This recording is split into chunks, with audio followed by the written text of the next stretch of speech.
야고보서 5장 13절부터 20절까지입니다.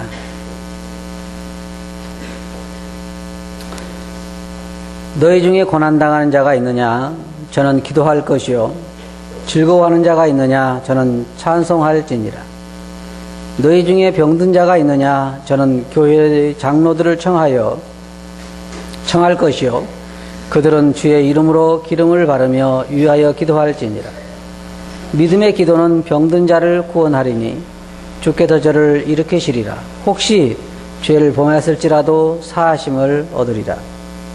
이러므로 너희 죄를 서로 고하며 병 낫기를 위하여 서로 기도하라.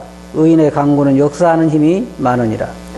엘리야는 우리와 성정이 같은 사람이로되 제가 비 오지 않기를 간절히 기도한 적 3년 6개월 동안 땅에 비가 아니 오고 다시 기도한 적 하늘이 비를 주고 땅이 열매를 내었느니라. 내 형제들아, 너희 중에 미혹하여 진리를 떠난 자를 누가 돌아서게 하면 너희가 알 것은 죄인을 미혹한 길에서 돌아서게 하는 자가 그 영혼을 사망에서 구원하며 허다한 죄를 덮을 것이니라. 20절까지 읽었습니다.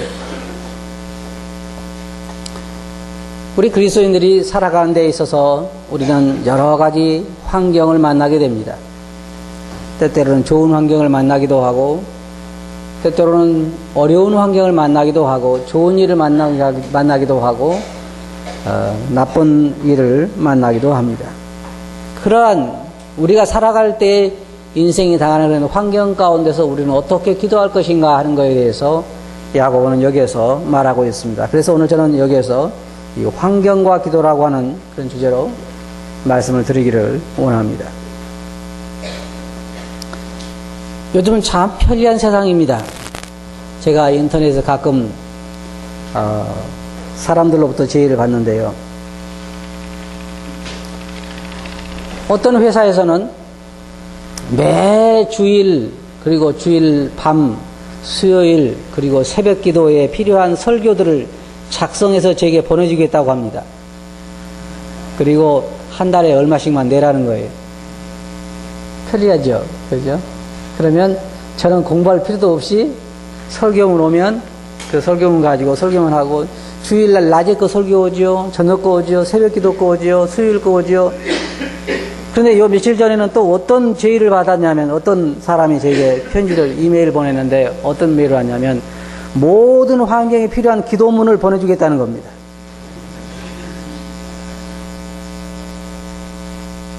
어려울 때 하는 기도, 아침에 하는 기도, 저녁에 하는 기도, 또 출산할 때 하는 기도, 또 뭐 제사 지낼 때 하는 추도식 할 때 하는 기도, 모든 기도에, 주일날 하는 예배, 대예배 때 하는 기도, 수요일날 하는 기도, 폐회 때 하는 기도, 그 기도문을 작성해서 보내줄 것이니까 돈을 얼마씩 내라고 그래요. 제가 가만히 있으려다가 답장을 했어요. 뭐라고 했을 것 같아요? 참 기발한 아이디어네요. 그렇죠? 돈 벌려고 아주 머리가 비상하게 돌아가는 것 같아요.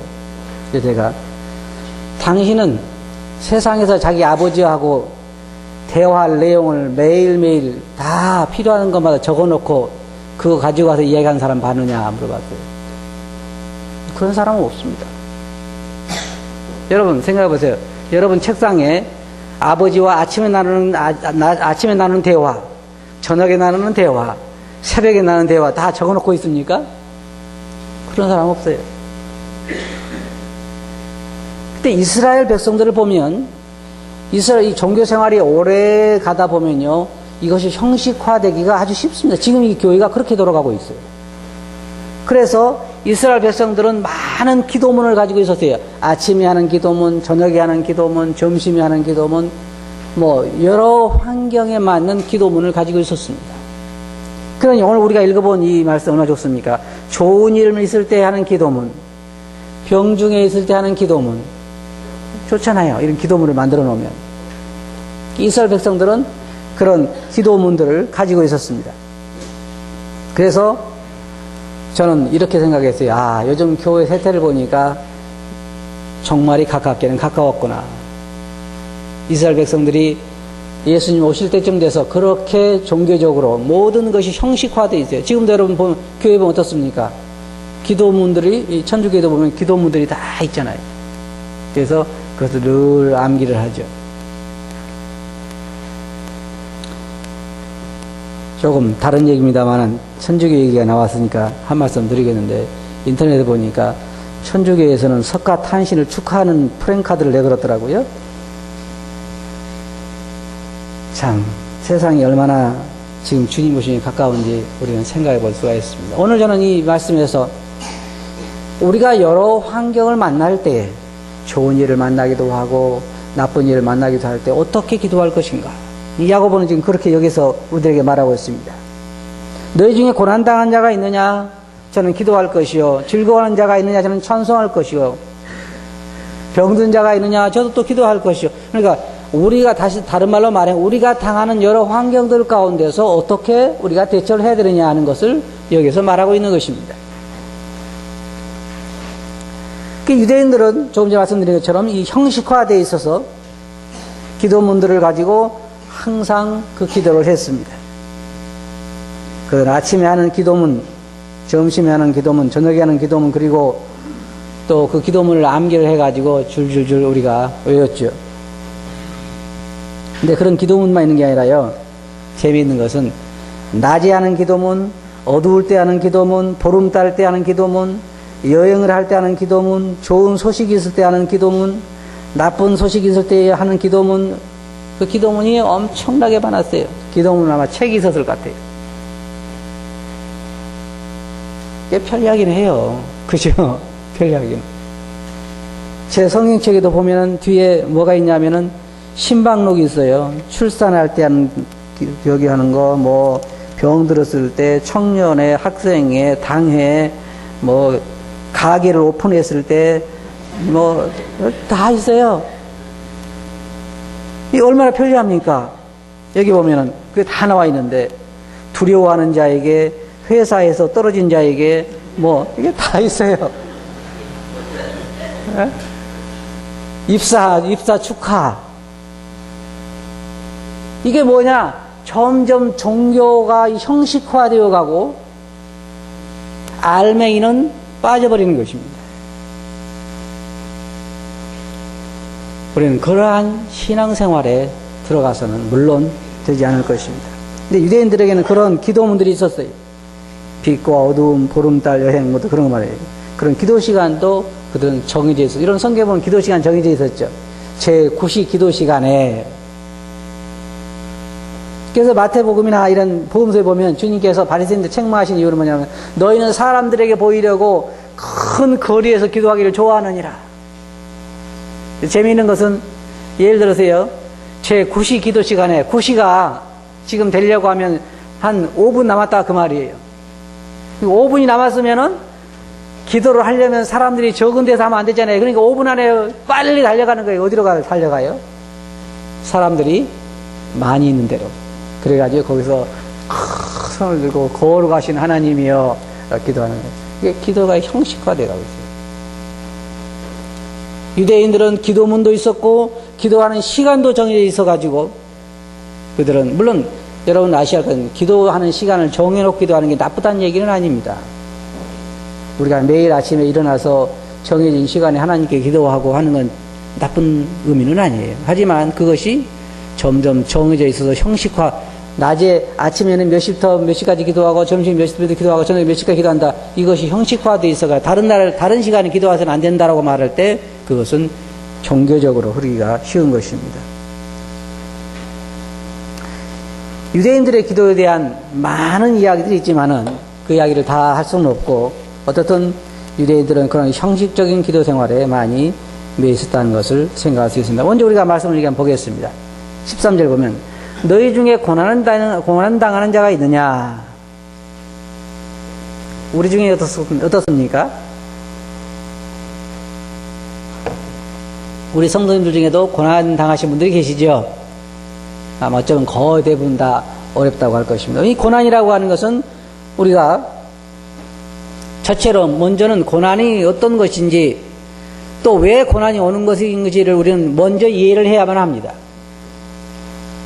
이 고난을 보면 어떤 고난은요, 자신이 잘못해서 오는 고난이 있습니다. 자기가 잘못해서 받는 고난이 있어요. 그런데 어떤 사람들을 보면 자기가 잘못해서 고난받으면서도 그냥 그 모든 책임을 하나님께 돌리는 사람들이 있습니다. 하나님 제게 왜 이런 고난을 허락하십니까? 근데 사실은 자기가 잘못해서 받는 고난들도 많이 있어요. 예를 들어서 여러분들이 시속 100km로 달리게 되어 있는 고속도로에서 200km로 달리다 걸리면 그것은 하나님이 그렇게 하는 것이 아니라 여러분들이 잘못해서 당하는 딱지 끊는 거죠. 그렇죠? 그거예요. 그때 저는 어떤 사람이 그런 걸 봤어요. 자기가 속도를 어기고 하다가 걸렸는데 하나님 왜 전도하러 가는데 걸리게 하십니까? 그것은 사람들이 자기가 잘못해서 받는 고난입니다. 고난 중에는 또한 다른 사람들의 잘못으로 인해서 억울하게 받는 고난도 있습니다. 그리고 고난이라고 하는 건 또 하나님께서 우리를 단련하시기 위해서 오는 고난도 있어요. 그리고 우리가 어떤 범죄로 인해서 하나님께로부터 징계를 받는 그런 과정에 오는 고난도 있습니다.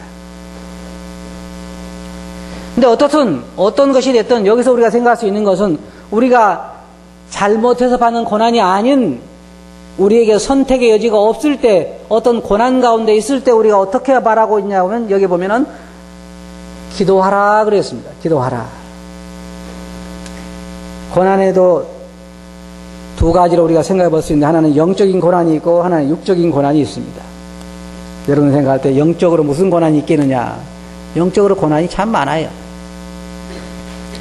영적인 고난들을 보면 자신의 영적 상태가 영적인 침체로 인해서 당하는 고난도 있고 사실 어떤 면에 있어서는 육적인 고난보다는 영적인 고난이 훨씬 우리들의 마음을 더 아프게 만들 때가 많습니다. 또 어떤 영적인 고난은 다른 성도들과의 관계를 통해서 올 때도 있습니다. 성도들로 인해서 마음속에 심한 그러한 어려움을 당할 때가 있고 또 어떨 때는 교회로 인해서 오는 그런 어려움도 있어요. 목자들과의 관계에 있어서 오는 그런 고난도 있고 어떤 부서나 어떤 그 부분을 맡은 사람들과의 관계에서 오는 그런 어려움도 있고 교회 영적으로도 우리가 당하는 고난들이 참 많이 있습니다.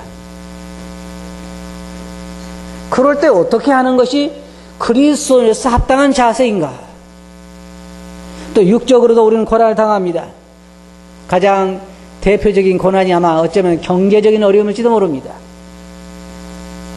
경제적으로 너무 어려워서 오는 고난 당할 수도 있고 또한 직장 사람들의 관계 때문에 어려움 당할 수도 있습니다. 직장에서 그리스도인이라는 것 때문에 또는 혹은 다른 어떤 이유로 인해서 우리가 핍박을 받을 수 있고 어려움을 당할 수가 있습니다. 근데 야고보는 여기에서 우리들에게 기도하라 그랬습니다. 저는 주님께 기도할 것이다. 다시 말해서 주님에게 우리의 고난에 대해서 사실대로 알리라는 것입니다. 그게 필요해요. 우리는 여러분이 성경을 보시면 알겠지만요. 참 감사한 것은 하나님은 여러분들이 무슨 말을 하시든지 다 들으신다는 거예요. 다 들으신다는 거예요. 여러분 그거 하나만은 확실하게 마음속에 심어놓으시면 좋습니다. 여러분이 성의를 가지고 했든지 성의를 가지지 않고 했든지 지나가는 말로 했든지 마음속에 그냥 생각만 했든지 하나님은 그것을 다 듣고 알고 계십니다. 그러나 분명해요. 앉아서 했든지 서서 했든지 누워서 했든지 다리를 뻗고 했든지 무릎을 꿇고 했든지 상관없이 하나님이 여러분이 하신 모든 기도를 다 듣고 계십니다. 저번에 여러분들에게 제가 그런 말씀 드렸죠. 부자들에 대해서 이야기하면서 부자가 가난한 사람들을 억울하게 했을 때 억울한 사람이 하는 그러한 그 불평에 대해서도 하나님은 다 듣고 계신다고 그랬습니다. 하나님 모든 기도를 들으십니다. 그러니까 우리의 어려움에 대해서 누구보다도 먼저 이야기할 사람이 하나님이에요. 하나님에게 아뢰는 것입니다. 어려움을 당한 사람이 있느냐? 저는 하나님께 기도할 것이라 그랬습니다. 근데 많은 사람들이 말하기를 답답해서, 마음이 답답해서 누구한테 이야기하고 싶은데 이야기할 사람이 없다고 말합니다. 한번 이야기해 봅시다. 여러분, 정말로 여러분 마음속에 있는 답답함을 이야기할 사람이 없습니까? 네? 정말로 없어요?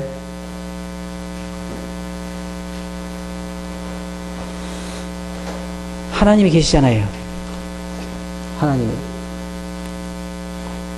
하나님은 한 번도 귀찮다고 말씀하신 적이 없으세요. 만일 여러분이 제게 일주일에 6번씩 매일 찾아와서 어려운 점을 이야기한다면요, 저는 한 달도 못 가서 피곤할 겁니다. 그러겠죠? 일주일에 한 번씩 아니라 날마다 5번씩 찾아와가지고 저에게 한 달 동안만 이래서 어렵고 저래서 어렵고 성도가 나 어렵게 하고 나는 이래 경제적으로 어렵고 이해하면요, 나중에 한 달도 지나기 전에 너무 피곤할 거예요. 나도 피곤합니다. 그럴 거예요. 하나님은 여러분 어떻습니까? 제가 하나님을 믿고 지금 40년이 넘도록 하루에도 수없이 많이 하나님에게 불평할 때도 있고, 우리는 어떨 때는 제가요 좀 좋지 않은 말을 써서 좀 죄송합니다만 참 속알머리가 없어요. 속알머리. 왜 그러냐면 이 마음이 냄비만 해가지고 냄비처럼 자주 그냥 냄비가 뭐랍니까? 금방 끓었다가 금방 식혀. 제가 그래요. 그래가지고 요만큼만 좋은 일이 있으면 금방 하나님 너무 고맙습니다, 너무 감사합니다가 요만큼만 나쁜 일이 있으면 어떻습니까?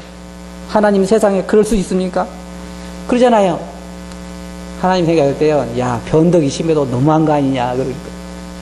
그래도 그러한 나의 투쟁과 나의 불평과 나의 찬송을 몇 년 동안 들어오시냐면은 하루에도 수십 번씩 40년이 넘도록 들어오셔요. 근데 나만 그런 것이 아니라, 여러분 안 그러죠? 그리고 여러분만 그런 것이 아니라, 어때요? 한국에 있는 모든 그리스도인들 하며 세계에 있는 모든 그리스도인들이 진정으로 거듭난 그리스도인들이 다 그렇게 날마다 마음속에 있는 어려움을 이야기해도 하나님은 한 번도 이제 좀 제발 그만하자, 나는 너무 피곤하다, 그런 얘기를 한 번도 안 하시는 겁니다. 한 번도. 그래서 우리가 어려움이 있을 때 야고보는 말하기를 저는 기도할 것이라 그랬습니다. 왜 야고보는 사도들을 찾아가라고 이야기하지 않고 다른 성도들을 찾아가라고 말하고 있지 않습니까?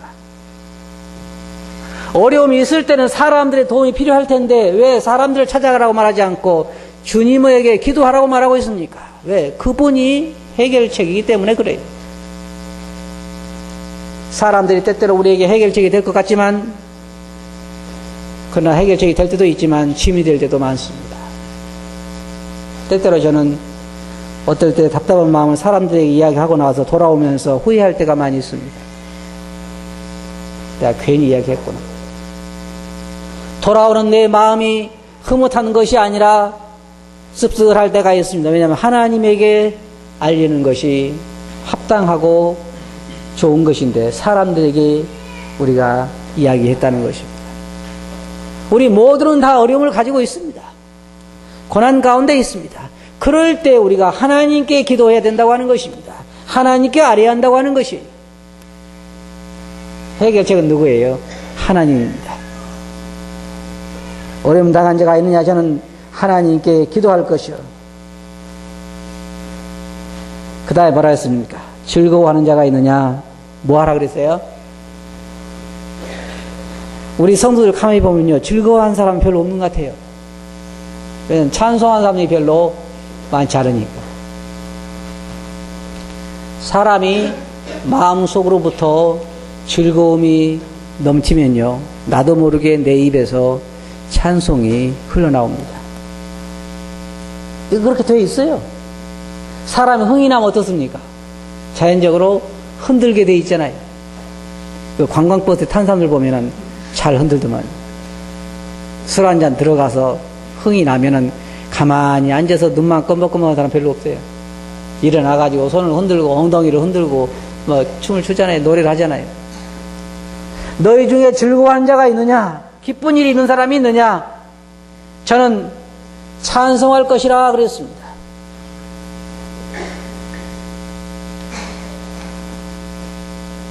우리가 영적인 즐거움도 있고 육적인 즐거움도 있는데, 영적으로 우리는 하나님 말씀을 순종했을 때 그것으로 인해 오는 즐거움을 누릴 때가 있고, 또 하나님과의 교제로 인해서 우리는 즐거움을 누릴 때가 있습니다.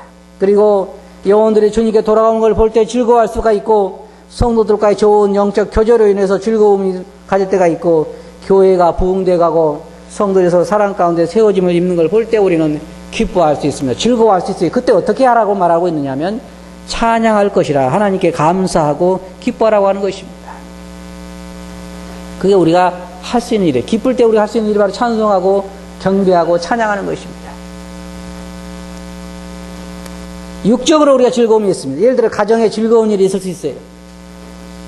우리 자녀들이 직장이 취직이 됐다든지, 또 뭐 어떤 좋은 학교에 들어가게 됐다든지, 아니면 보너스를 받아왔다든지, 예? 아니면 또 어떤 경제적인 축복을 받았다든지, 육적인 건강이나 좋은 일들이 있었다든지, 이럴 때 우리는 하나님을 찬양할 것이라 그랬습니다. 근데 한 가지 제가 여러분들에게 권고드리고 싶은 거 있어요. 혹시 여러분들이 좋은 일이 있으면요, 좋은 일을 성도들과 함께 나누세요. 나누면 필요하잖아요. 성경이 우리들에게 뭐라고 말하고 있습니까? 우리들에게 그것을 나누라고 말하고 있습니다. 성경에 보면 로마서 12장 10절, 19절에 보면, 15절에 보면 즐거워하는 자들로 함께 즐거워하고 우는 자들로 함께 울라 그랬습니다. 그러니까 어려움을 당한 사람이 있으면 함께 어려움을 나눠주고, 즐거워한 사람이 있으면 그 즐거움 함께 나누라고 하는 것입니다. 그런데 제가 여러분들에게 부탁드리고 싶은 것은, 여러분들이 자녀들이 좋은 대학에 입학했으면은 대학에 떨어진 사람 집에 가서 자랑하지 마세요. 그건 그렇게 나누어서 좋을 일이 아니에요. 그렇죠? 그게 좋을 일이 아니에요. 자녀들이 좋은 직장에 취직했으면 직장에 떨어진 사람 집에 가서 자랑하지 마세요. 이게 좋은 일이 아니에요. 그럼 누구한테 가야 되느냐? 나누고 싶으면은 같이 직장이 되는 사람 집에 가서 나눠서 함께 나누는 게 필요해요. 어떤 사람은 그런 사람도 있어요. 아, 우리 아이가요, 이번에 뭐가 됐거든요. 뭐 어떻게 참 하게 됐습니다. 좋은 일입니다. 축하해 줄 일이에요. 그러나 그와 반대의 환경 가운데, 고난 가운데 있는 사람들에게 자랑할 일은 아니잖아요. 그게 그리스도인 미덕은 아닙니다.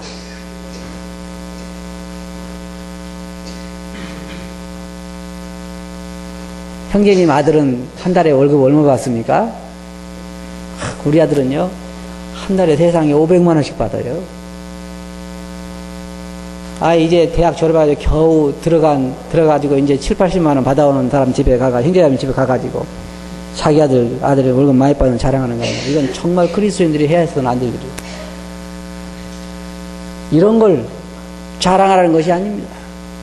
함께 나누어서 좋을 일. 그런데 이런 건 자랑하세요, 여러분. 예를 들어서 새로운 영혼이, 내가 전도에 있는 새로운 영혼이 구원받았어요. 그러면 어땠습니까? 즐거워할 수 있잖아요. 함께 즐거워할 수 있습니다. 주님께 영혼이 돌아온 것에 대해 함께 즐거움을 나눌 수가 있습니다. 또 어떤 그리스도인들이 타락해가지고 정말 멀리 떠나있던 사람이 주님께 돌아오도록 내가 도왔습니다. 그래서 그가 정말 회복된 걸 보았습니다. 너무 즐거워할 수 있고 그 즐거움을 함께 나눌 수가 있어요. 여러분, 영원히 주님께 돌아와서 구원받았는데 즐겁지 않을 사람 한번 손들어 보세요. 아무도 없네요. 나는 지금 기분이 나빠가지고 있는데 영원히 구원받다고 즐거워하면 어때요? 싫어요? 그것은 별 상관없잖아요. 그죠? 그런 것은 즐거워할 수 있는 거예요. 함께 나눌 수 있는 즐거움을 같이 나눌 수 있다고 하는 것은 참 좋은 것이지. 하나님을 찬양하고 경배하고 그것을 함께 우리가 나눌 수 있는 것은 참 좋은 것입니다. 고린도전서 12장 26절부터 27절에 봐도 만일 한 지체가 고통을 받으면 모든 지체도 함께 고통을 받고 한 지체가 영광을 얻으면 모든 지체도 함께 즐거워하나니 너희는 그리스도의 몸이요 지체의 각 부분이라. 우리가 하나님께 찬송하고 기도하고 할 뿐만 아니라 우리의 즐거움과 어려움을 성도들과 함께 나누는 것은 대단히 좋은 일입니다. 기쁨을 나누라고 했다고 해서 조금 전에 말씀드린 것처럼 그런 기쁨을 함께 나누는 것은 그렇게 턱스럽지는 않는 것입니다. 세 번째로 병중에 있는 자들에 대해서 야고보는 우리들에게 이야기를 했습니다. 거기에 보면 너희 중에 병든 자가 있느냐 저는 교회 장로들을 청할 것이요 그들은 주의 이름으로 기름을 바르며 위하여 기도할지니라 그랬습니다. 조금 전에 말씀드린 것처럼 여러분 사람이 사람을 살다 보면 병들 때도 있습니다. 그런데 모든 질병이 다 죄로 인해 오느냐 그렇지는 않습니다. 여기 이 본문 말씀에 보면 죄와 연관되어 있는 이 질병을 지금 다루고 있습니다. 죄를 고하고 병 낫기를 위해서 서로 죄를 고하라고 말하고 있고 거기에 죄를 또 고백하라고 그렇게 말하고 있습니다만은 모든 질병이 다 죄로 인해서 오는 것은 아닙니다. 자신의 잘못으로 인해서 온 병도 있고 몸을 잘 관리하지 못해서 오는 질병도 있고 또한 도덕적인 범죄로 인해서 오는 질병도 있고 육신적인 그러한 질병도 있습니다. 질병에는 물론 두 가지가 있죠. 하나는 영적인 질병이 있고 육적인 질병이 있습니다. 영적인 질병은 우리가 영적으로 병들어가는 것입니다. 그런 사람도 물론 우리가 기도가 필요합니다. 도덕적인 범죄로 인해서 우리가 영적으로 질병 가운데 빠질 수도 있고 또한 가장 그리스도인들의 신앙을 좀먹는 질병이 뭐냐면 불신이라고 하는 질병입니다. 이건 무서운 병이에요. 하나님을 불신한다고 하는 것, 사람을 불신한다고 하는 건 정말 무서운 죄예요. 아주 무서운 병입니다. 한번 생각해 보세요. 여러분들이 우리 자매님들 집에서 남편들이 출근했고 집에 혼자 조용히 계시는데 갑자기 놓고 도시 문이 활짝 열립니다. 왜 문을 여냐면 누가 그동안에 와서 바람 피우진 않았나 여러분도 생각해보세요. 또 식사를 남편이 너무 맛있게 해주려고 식사를 다 그냥 정성을 의뢰했는데 항상 아내에게 당신이 먼저 먹어봐. 독을 넣는지 안 넣는지 어떻게 알 수가 있어. 그런다고 하면 너무 살기가 힘들 것입니다. 불신이라고 하는 건요 굉장히 어려운 병이에요. 이게 정말로 무서운 병입니다. 하나님의 말씀을 신뢰하지 못하는 병도 정말 무서운 병입니다. 여러분 이스라엘 백성들이 40년 동안 광야 여행할 때 뭘 보았습니까? 불신이라는 것이 얼마나 무서운 병인가를 보지 않았습니까? 가나안 땅에 정탐꾼을 보냈을 때도 우리는 메뚜기 같고 그들은 장대한 거인 같습니다. 이거 얼마나 무서운 불신이에요. 하나님께서 매일매일 구름 기둥으로 불 기둥으로 신발도 닳지 않고 옷도 닳지 않게 해주시는데도 무엇을 먹을까 무엇을 마실까 염려하는 것은 불신도 그만큼 큰 불신은 없는 것입니다. 이게 무서운 질병이에요. 육신적인 질병만이 무서운 게 아니라 영적인 질병도 무서운 것입니다. 물론 여기 야고보는 지금 육적인 질병을 다루고 있습니다. 그리고 그리스도인들이 영적인 질병 중에 무서운 질병이 뭐냐면 만족하지 못하는 병이에요. 자기의 현실에 주님께서 지금 자기에게 주신 그 허락하신 환경과 주신 물질과 모든 것에 만족하지 못하는 병, 이건 정말로 무서운 병입니다. 제가 여러분들에게 말씀드리고 싶은 것은 현재 여러분들이 가지고 있는 모든 것에 항상 주님 고맙습니다. 충분합니다. 고맙습니다. 이것이 그리스도인들이 해야 할 일이에요. 자, 본문 말씀에 있는 육신의 질병에 대해서 한번 생각해 봅시다. 육신적인 질병에 대해서 우리는 오해하지 말아야 할 것은 모든 질병이 다 죄로 인해서 오는 것은 아니라고 하는 것입니다. 자신의 건강을 잘못 관리해서 올 수도 있고 하나님의 뜻 안에서 훈련을 위해서 올 수도 있고 사도 바울이 그랬잖아요. 여러 계시를 받은 것이 힘이 많고 크므로 내가 하나님께서 내게 사단의 가시를 주셔서 내가 하나님께 3번 기도하였더니 주께서 말씀하시기를 내 은혜가 내게 족하다. 목적이 있어서 우리에게 질병을 주실 수도 있습니다. 그리고 죄를 범해서 오는 징계성 질병일 수도 있습니다.